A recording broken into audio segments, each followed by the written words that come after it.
वाला होता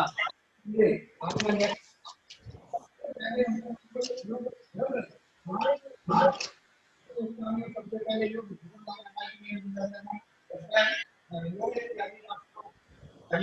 बनाने चाहिए।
व्यापार के केंद्र, यहाँ कारखाना है, दुकान है और भी व्यापार के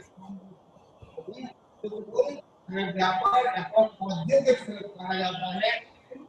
तीन प्रकार किया जाता है। वहाँ पर अगर देश के सामने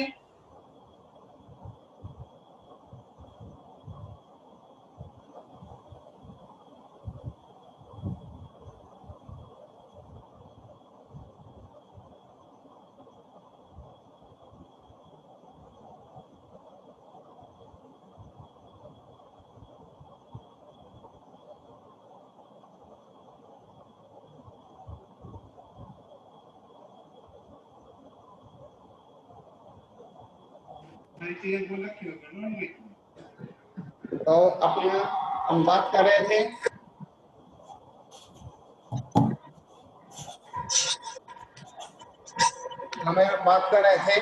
कि हमारे यहाँ पर जो वास्तुशिल्प के स्थान पर वास्तु की बात में आती है, सबसे पहले क्षेत्र की बात आती है।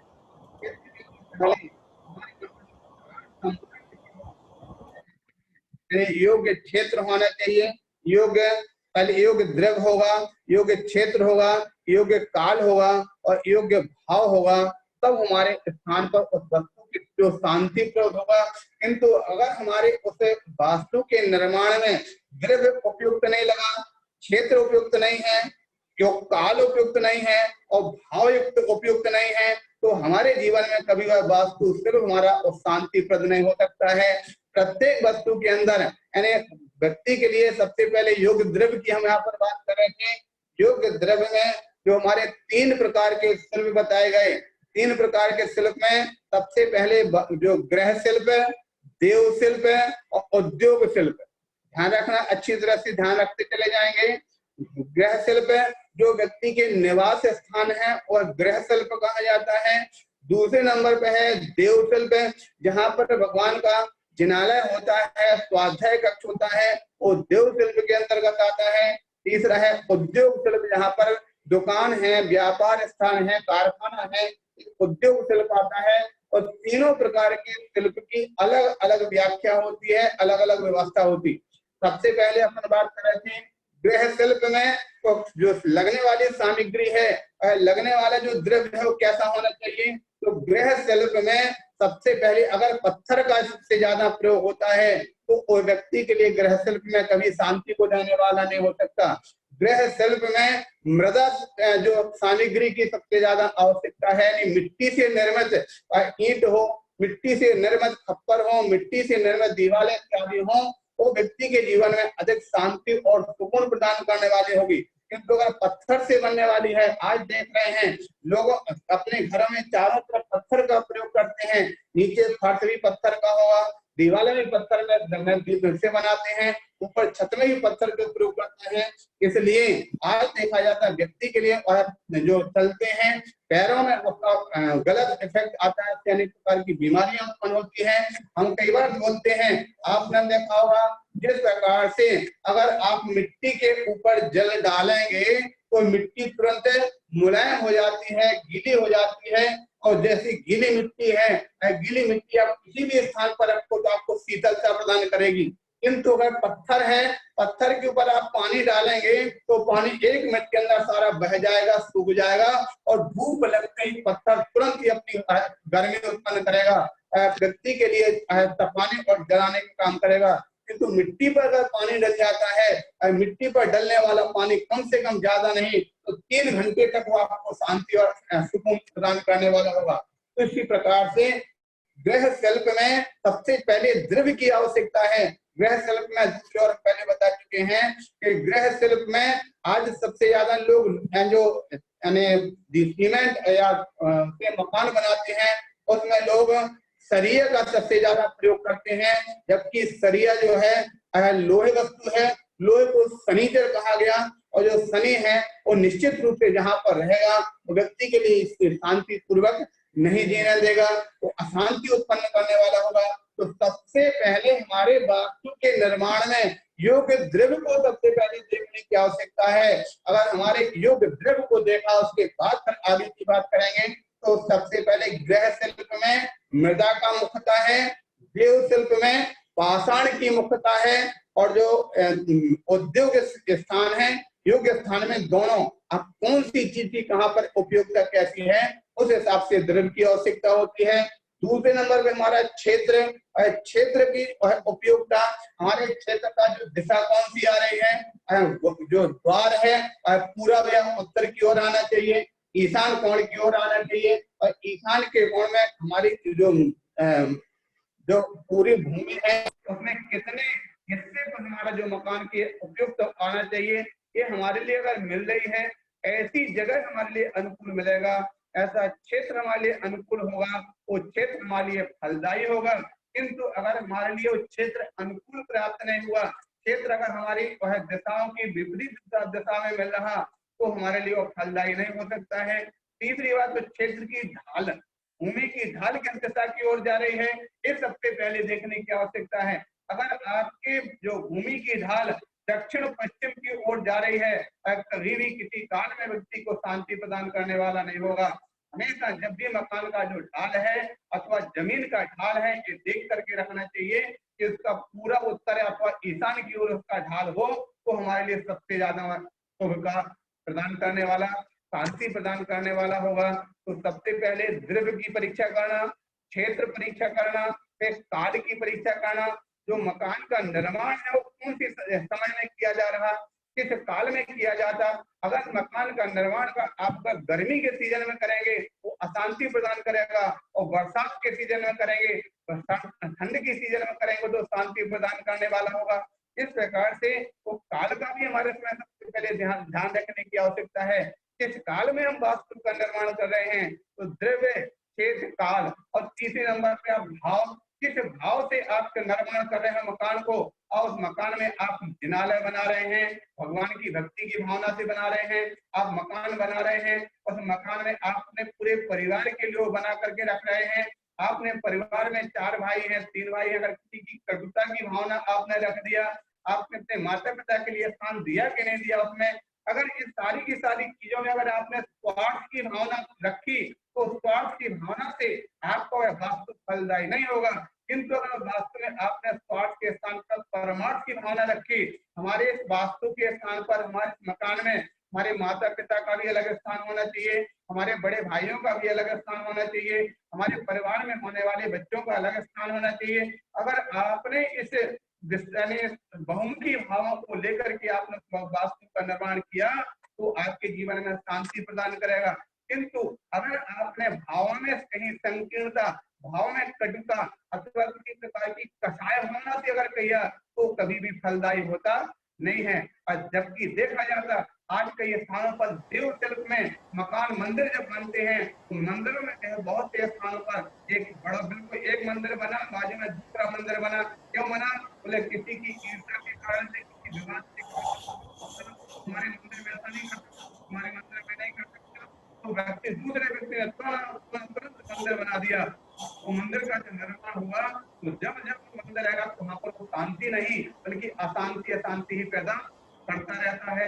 इसी प्रकार से मकान हो सकता है, आपका मकान बना हुआ है तो भाइयों में किसी छोटी सी किसी प्रकार की बात हो गई, तुरंत उसका बंटवारा हो जाता है और उसमें कटुता पैदा हो जाती है। तो उस कटुता के कारण से जब तक मकान के अंदर रहेंगे तब तक वहां पर शांति नहीं रह सकती है। इसलिए सबसे पहले आपके वास्तु का निर्माण बाद में हो, उसके पहले आपके चारों चीजों का निर्धारण होना बहुत उपयोगी है कि आप कौन से प्रकार के द्रव्य से अपने वास्तु का निर्माण करेंगे। आप मृदा से करेंगे, ईंट से करेंगे, सीमेंट से करेंगे, पत्थर से करेंगे, अथवा और उसके अलावा कोई चद्दर लगाते हैं और कोई प्लास्टिक की चीजों का प्रयोग करते हैं, कोई कांच की चीजों का प्रयोग करते हैं। ये सारी चीजें अगर कांच जो है ये घर में किसी प्रकार से शुभकारी नहीं हो सकती है, ये उद्योग में आपके स्थान पर कांच का प्रयोग हो सकता है, लेकिन घर गृहस्थी में कांच के द्वारा दीवारों में इस प्रकार का निर्माण इत्यादि उसको फलदायी नहीं हो सकता है। तो प्यारे बंधुओं, हमको सबसे पहले अपने इन द्रव्यों पर सबसे ज्यादा जोर करना है। आज अभी जो भी यहाँ पर विद्वत वर्ग अपने राकेश जी यहाँ सुन रहे हैं, आगे आपने बहुत सारे स्थान पर वास्तु के द्वारा वस्तुओं का निर्माण किया, लेकिन उसकी चीजें आज हमें यहाँ पर जो बताई जाती है इन पर अच्छी तरह से गौर करेंगे। आगे आगे जब आप किसी प्रकार के वास्तु का निर्माण कराएं तो उसमें सबसे पहले इन चार चीजों को ध्यान में रखते हुए उसका निर्माण कराएं। सबसे पहले योग्य द्रव्य, योग्य द्रव्य में क्या होना चाहिए। दूसरा योग्य क्षेत्र, क्षेत्र योग्य है कि नहीं है। वहां पर कई स्थानों पर देखा जाता है कि एक बार सुनने में आया था, आगरा में कहीं किसी स्थान पर जिनालय का निर्माण किया और वहां पर जब जिनालय का निर्माण हुआ पंचकला होने वाला था तो पंचकला का मालूम पहले पंचकला की रूपरेखा बनना बड़ी मुश्किल हो रहा था और जैसे तैसे करके वहां पंचकला की रूपरेखा बनी। रूपरेखा बनने से ही बीच में बोले आग लग गई, मूर्तियां वार्तियां खंडित हो गई, सारा का सारा नष्ट हो गया। तो बाद में ज्ञात था कि जहां पर पंचकला होने वाला था वहां पर पहले शहर का सारा कचरा वहां पर डाला जाता। अब ऐसे क्षेत्र में अगर कोई शुभ काम किया जाए क्या फलदायी हो सकता? तो सबसे पहले योग्य द्रव्य, योग्य क्षेत्र, योग्य काल। और काल भी आप सभी जानते हैं, जब भी कोई शुभ काम किया जाए तो सबसे पहले मुहूर्त निकाला जाता है। तो मैं मुहूर्त में आपका निर्माण होता है तो हम मुहूर्त में आपका प्रारंभ किया जाता है और तो मुहूर्त में ही उसको आगे बढ़ाया जाता है और तो मुहूर्त में ही उसका यानी अंत में समापन पर पूरा निर्माण होने पर उसका उद्घाटन होता है अथवा उसका आप लोग घर में नहीं कोई मकान में भी अगर जाते हैं तो मकान का भी निर्माण करते हैं तो मकान का मुहूर्त करते हैं और पास में जब प्रवेश करते हैं वो भी शुभ मुहूर्त में करते हैं। इसका मतलब है कि योग्य काल होना चाहिए। अगर शुभ मुहूर्त नहीं है, योग्य काल नहीं है, अयोग्य काल में अगर प्रारंभ हुआ तो पहले तो पूरा नहीं हो पाएगा। अगर कदाचित पूरा हो जाएगा उसका फिर किसी न किसी प्रकार से उसको फलदायी नहीं होगा। अगर उसमें रहेगा तो अशांति रहेगी। इसलिए सबसे पहले हम मकान निर्माण की बात तो बाद में करेंगे। योग्य द्रव्य, योग्य क्षेत्र, योग्य काल और योग्य भाव को लेकर के चलें तो निश्चित रूप से हमारे जीवन में शांति की प्राप्ति होगी हमको। इसलिए आपने जब भी हमको लगता है राकेश जी हमारे यहाँ पर मिलते थे, वास्तु की बात करते थे, सबसे पहले जमीन की शोधन की बात करते थे। जमीन जहां पर आप ले रहे हैं उसकी दिशा कौन सी है। पूर्व उत्तर दिशा की ओर मुख अगर है तो सर्वश्रेष्ठ मानी जाती है। पश्चिम दक्षिण की ओर अगर पश्चिम की ओर है तो मध्यम है, अगर दक्षिण की ओर है तो अधम है। उसके साथ साथ भूमि जो है उस भूमि में सबसे उसके समय पहले क्या हो रहा था। उस भूमि में अगर किसी प्रकार से सिमसान इत्यादि का काम हो रहा हो तो किसी भी प्रकार से व्यक्ति बगैर मकान के रह लेना, लेकिन सिमसान इत्यादि की भूमि में उसमें कभी भी किसी प्रकार का मकान का निर्माण नहीं करना चाहिए। हम भूमि में अगर किसी प्रकार से कोई गंदी इत्यादि चीजों को डाला जाता था, अगर कहीं किसी प्रकार से कोई हिंसक व्यापार वहां पर करते हों और हिंसक व्यापार होने के बाद अगर आपको जगह प्राप्त होती है, वो जगह भी सज्जन व्यक्तियों के निर्माण के लिए योग्य नहीं मानी गई है। तो इन सारी की सारी चीजों को ध्यान रखते हुए उस क्षेत्र को फिर हमारे लिए कैसा क्षेत्र होना चाहिए, और ठोस हो, ठोस भूमि। आप सब पहले कई बार बोला करते हैं, एक हाथ का गड्ढा खोदा, उसकी मिट्टी निकालने के पश्चात उसको पुनः उसमें भरा, अगर मिट्टी बच जाती है और ठोक ठोकर भरने पर तो श्रेष्ठ है, अगर बराबर रहती है तो मध्यम है, अगर ठोकने पर नीचे चला जाता है गड्ढे में मिट्टी तो अधम है, उसी प्रकार से योग्य नहीं है इत्यादि। इन सारी की सारी चीजों को ध्यान में रखते हुए हम वास्तु की बात करेंगे। ये वास्तु कोई नई चीज नहीं है, बहुत पुराने समय से वास्तु का प्रयोग हमारे जो बुजुर्ग लोग हैं, जब भी आप कहीं उनसे बात करते तो बोला करते थे कि अगर आपका मकान का द्वार पूरब उत्तर की हो तो श्रेष्ठ माना जाता है, गौमुख माना जाता है, दक्षिण पश्चिम इत्यादि की हो तो भारमुख वाला बोला करते हैं।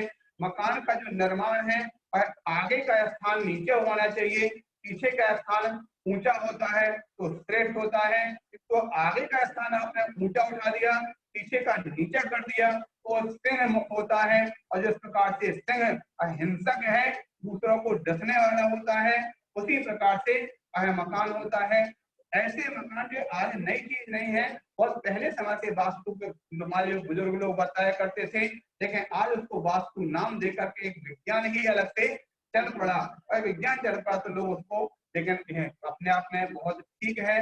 लेकिन आज होता है कभी कभी लोग बोला करते ना, कुछ ऐसे भी लोग होते हैं नीम हकीम खतरे जान, जिसके लिए उनका ज्ञान तो कुछ भी नहीं है, लेकिन फिर भी अपना पर्चा छपा करके अपना लेटर पैड बना करके खड़े हो जाते हैं, वास्तु की पुस्तक दवाई, हम वास्तु वाले हो गए, वास्तु लेकर के जगह जगह किसी का कोई बना हुआ मकान था उसको तोड़वाना प्रारंभ कर दिया, किसी का कोई प्रकार से बन रहा था वो बार बार किताब में फिर देख रहे, किताब में देख देख कर फिर बता रहे, फिर पढ़ रहे, फिर प्रकार से बता रहे। इस प्रकार से ऐसा नियम हकीम खतरे जान व्यक्ति के अगर चंगुल में न आकर के कोई योग्य व्यक्ति जो उसका अध्ययन है, जिसने उसको अच्छी तरह से खाली डिप्लोमा ही नहीं, उसको साथ साथ अपने जीवन में उतारा भी है, उसको अच्छी तरह से निर्माण कराने में अपना अपना योग समय दिया है, ऐसे व्यक्ति के द्वारा हम उसका अगर निर्देश लेंगे तो हमारे लिए फलदायी होगा। वास्तु, और कई बार लोग बोलते हैं वास्तु वास्तु के नाम पर कितने सारे लोगों ने अपने मकान पूरे के पूरे बने बनाए मकानों को तोड़वा दिया और दोबारा फिर से निर्माण कराया। पहले जो अशांति थे और ज्यादा अशांति हो गई। तो कहने का तात्पर्य है कि जो अशांति को एक सर्वथा वास्तु के ऊपर नहीं लेना चाहिए, कुछ अपना कर्म का उदय भी ले लेना चाहिए। हमारा पुण्य पाप का उदय, पहले अगर पुण्य का उदय जब व्यक्ति का होता है तो पत्थर को छूने पर सोना बन जाता, और जब पाप कर्म का उदय होता है तो सोना छूने पर भी पत्थर हो जाता है। वास्तु का सर्वथा ना होकर के मानते हैं कि 15% 20% वास्तु का भी प्रभाव हमारे पुण्य के साथ, हमारे परिवार के पुण्य के साथ, हमारे जो कर्तव्य के साथ हो सकता है। हम कर्तव्य तो करें ना और वास्तु के ऊपर दोष दें, इस प्रकार से उसका हमारा हम अपने कर्तव्य को करते हुए पुरुषार्थ को करते हुए फिर अगर सफलता नहीं मिलती है तो वास्तु का ये मानकर चले लगभग 15 से 20% वास्तु का प्रभाव होता। ठीक उसी प्रकार से वास्तु हमारे एक प्रकार की सहयोगी है, हम सर्वथा उसको न लेकर के एक देश वास्तु को सहयोगी मान करके चले तो बहुत अच्छा होगा। इस प्रकार से आज भी पूर्व दिशा की ओर जाना चाहते हैं और पश्चिम से हवा आपके साथ पीछे चल रही है, आप पूरब में चलेंगे और हवा आपको सहयोगी बनकर के अति गति में स्पीड बढ़ा देगी।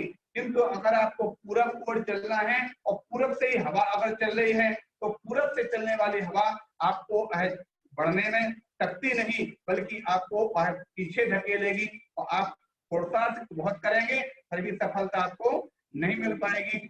इस प्रकार की ध्यान रखते हुए हम अपने उस वास्तु को कैसे किस रूप में करना चाहते हैं तो सबसे पहले अपने योग्य द्रव्य क्षेत्र काल भाव को देखते हुए और फिर जहाँ अनुकूलता हो, कभी कभी लोग अपने वास्तु के निर्माण में जल्दबाजी कर देते हैं।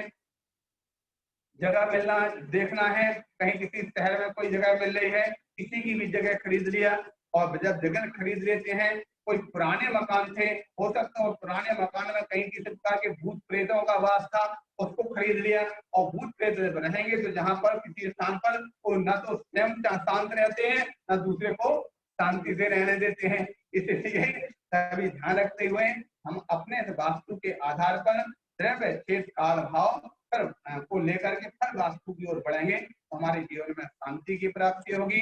हमारा जो वास्तु है उपयुक्त हो पाएगा, उससे हमारे परिवार में शांति रहेगी, हमारे लिए प्रत्येक कार्य में सफलता प्राप्त होगी। ऐसा ध्यान में रखते हुए और आगे बढ़ेंगे तो हमारा जीवन शांतिमय होगा।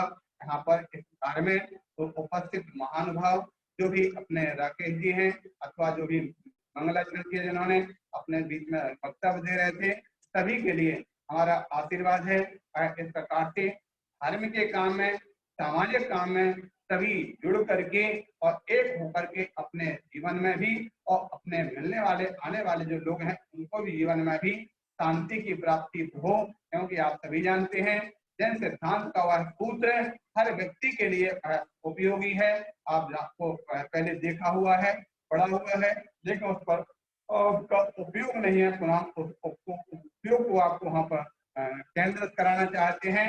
आपने देखा होगा तो जहाँ जैन आगम का जो नक्शा लिखा रहता है उसमें बीच में लिखा रहता है परस्परोपग्रहो जीवानाम।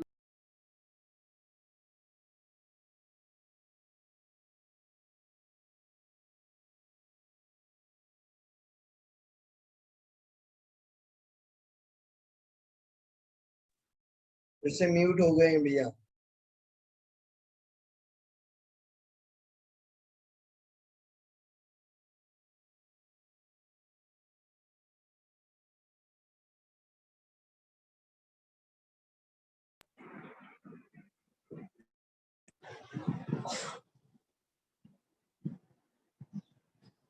ठीक है पंडित जी।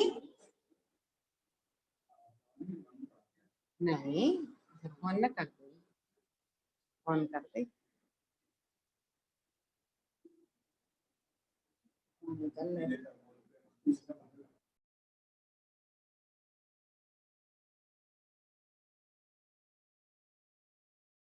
राकेश जी आप भी म्यूट हैं।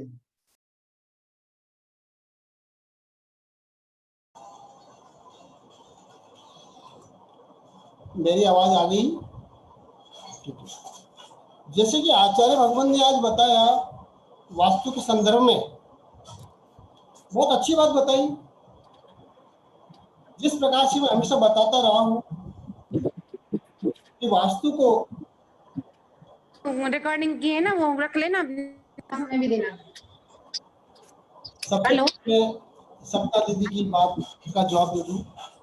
अभी जितना भी प्रोग्राम हुआ है सबकी रिकॉर्डिंग यूट्यूब चैनल के माध्यम से आप तक पहुंच जाएगी। ठीक है। 25 दिन का प्रोग्राम 15 तारीख का, और आगामी जो प्रोग्राम रहेगा आचार्य जी के मंगल दर्शन हमें प्राप्त होगी 15 जून को। 15 जून को पुनः आचार्य जी की मंगल दर्शन हमें प्राप्त होगी। प्रतिदिन हमें आचार्यों का मिल रहा है। बहुत अच्छा बताया। और जैसे कि मैं हमेशा बताता रहा हूँ आपको कि वास्तु को 4 भागों में बांटा गया है। इसकी 4 इकाई है, अर्थात 4 घटक होते हैं। पहला घटक होता है प्राण ऊर्जा।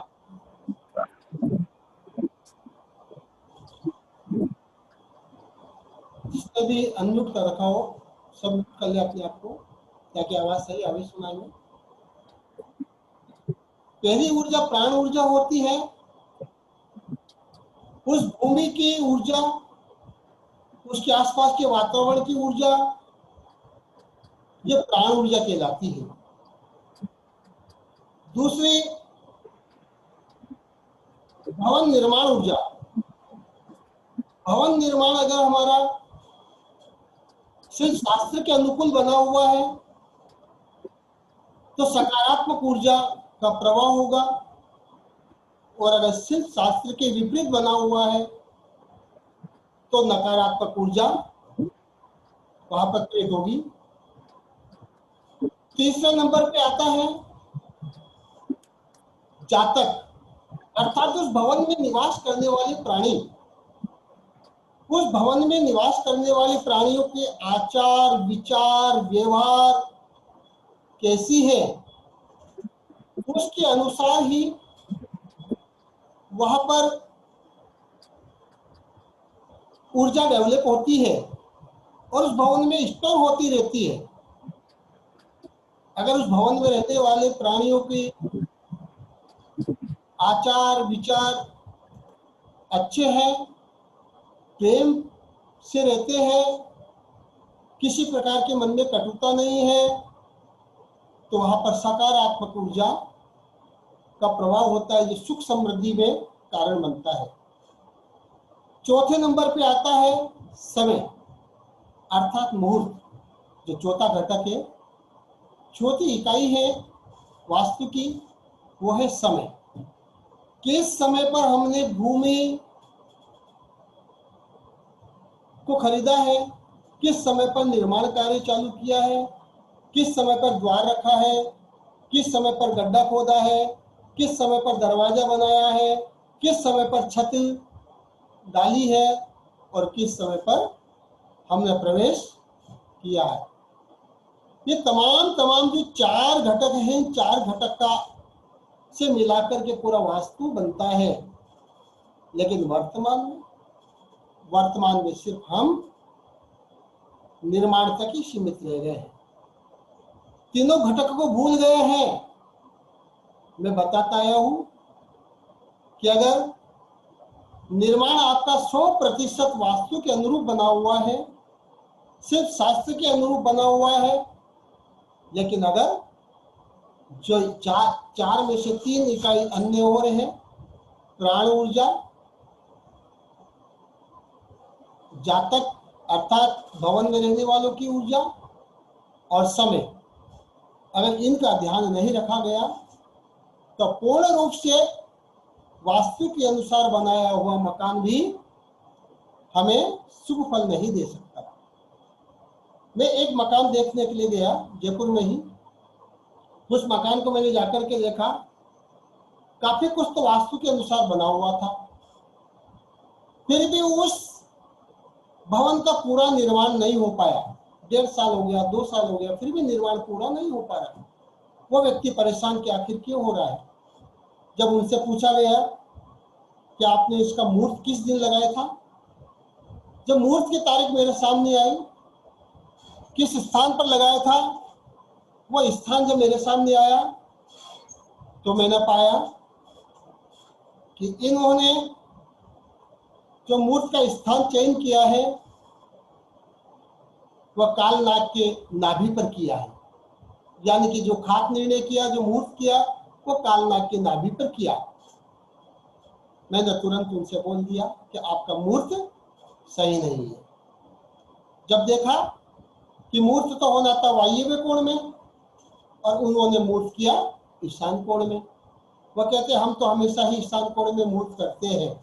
ऐसा नहीं होता है। हर 3 महीने के अंदर खात की दिशा बदल जाती है, मुहूर्त की दिशा बदल जाती है, क्योंकि 4 कोण होते हैं और इन चारों कोणों में सूर्य एक साल में 12 राशियां परिवर्तित कर लेता है। 3 राशियों में सूर्य एक कोण में रहता है तो 3 राशियों में दूसरे कोण में रहता है। इस प्रकार 3-3 महीने सूर्य एक कोण में रहता है। जहां सूर्य की स्थिति होती है, उपस्थिति होती है, उसी स्थान पर खात निर्णय ले जाता है। अर्थात भूमि के लिए, नींव के लिए गड्ढा खोदा जाता है और अधोमुखी नक्षत्र में गड्ढा खोदा जाता है, नींव खोदी जाती है। कभी ये नहीं करना चाहिए कि जिस दिन हमने गड्ढा खोदा, जिस दिन हमने नींव का खुदाई की, उसी दिन हमने शिलान्यास भी कर दिया। ऐसा कभी नहीं होना चाहिए। नींव की खुदाई अधोमुखी नक्षत्र में होती है, जबकि जो शिलान्यास होता है वह ऊर्ध्वमुखी नक्षत्र में होता है। मेरे को एक बात याद आ गई। एक सज्जन को मैंने नींव का मूर्त दिया कि आपको ये वायव्य कोण में नींव का मूर्त करना है। खुदाई नींव आपको वायव्य कोण में करनी है। एक विधानाचार्य जी वहां पर गए उनकी भूमि पूजन करवाने के लिए। उन्होंने मुझसे आग्रह किया था, लेकिन मेरी अनुकूलता नहीं थी क्योंकि मैं कम ही जा पाता हूँ भूमि पूजन आदि कराने के लिए। लेकिन मैंने उनको सारी व्यवस्था बता दी थी कि आपको इस दिशा में, इस जगह पर इस दिन आपको खुदाई करनी है। उसके पास में है कोई नाला बह रहा था, एक नाला था। तो पंडित जी ने बोला कि इधर तो गंदगी है,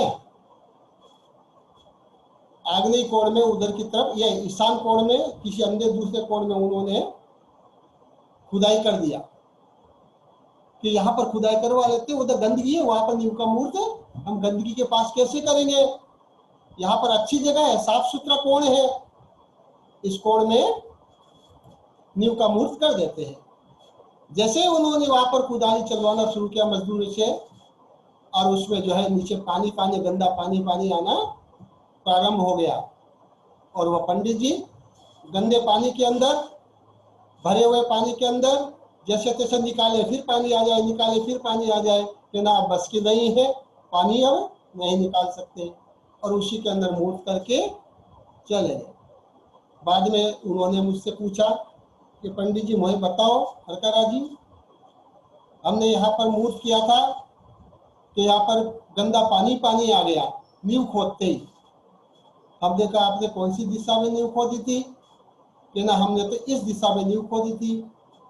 हमने उनसे कहा हमने कौन सी दिशा आपको बताई थी? कहने आपने तो हमें वायव्य दिशा बताई थी, लेकिन जब दिशा आपने बताई थी तो पंडित जी ने बोला कि यहाँ पर पीछे गंदगी है, इस कोने के पीछे, तो यहाँ पर मूर्ति नहीं करेंगे, और उन्होंने दूसरे कोने पर मूर्ति करवा दिया। तो वह समस्या आती है, विघ्न बाधाएं आना शुरू हो जाती है। इसलिए हमें चाहिए विवेकपूर्ण कार्य करें, अच्छी गाइडलाइन लेकर के कार्य करें। जिस स्थान पर, जो स्थान खुदाई का आता है, नींव की मूर्त का आता है, उसी स्थान पर हम खुदाई करें। क्योंकि सूर्य की स्थिति जिस कोण में आप पंचांग देखा करें, पंचांग के अंदर एक चार्ट होता है खात निर्णय, उस पर लिखा होता है खात निर्णय, उसे पूरा चार्ट से हम समझ जाते हैं। सूर्य जिस राशि में है उस राशि के बगल में ही लिखा होता है कि खुदाई खात कौन से कोने में करना चाहिए, और ये हर 3 महीने में बदल जाता है। इसलिए कभी भी पल्ले पे गांठ बांध कर नहीं चलना कि ईशान कोण बहुत अच्छा होता है, धर्म के लिए होता है, तो ईशान कोण में ही गड्ढा खोद करके वहीं पर पूजा कर ले। ऐसा नहीं होता है। रात को हम बहुत अच्छे से समझाएंगे, और बाकी काफ़ी सारी वीडियोज आपको वास्तु के संबंध में हमारे YouTube चैनल पर मिल जाएगी। जो रोज़ हम वास्तु के बारे में बताते हैं वो भी सारा पूरी रिकॉर्डिंग YouTube चैनल पर है। आप YouTube चैनल को सब्सक्राइब करें ताकि आगे आने वाली वीडियो की नोटिफिकेशन आपको मिल जाए। रात्रि को 8 बजे आप आना न भूलें। 8 बजे बहुत अच्छा रेस्पॉन्स मिलता है, काफ़ी लोग जुड़ते हैं और बहुत साइलेंट तरीके से सब लोग रुचि लेकर के उस अध्याय को पढ़ते हैं, वास्तु के चैप्टर को पढ़ते हैं। आज भी एक नया चैप्टर हम लेंगे वास्तु का, बहुत अच्छा चैप्टर लेंगे जो सबको समझ में आ सके। तो रात को ठीक 8 बजे आप भी जुड़े और ज़्यादा से ज़्यादा लोगों को जोड़े। जब तक के लिए हम सभी से इजाज़त चाहते हैं। जय जिनेंद्र, जय जिनेंद्र, जय जिनेंद्र, जय जिनेंद्र। जय जिनेंद्र।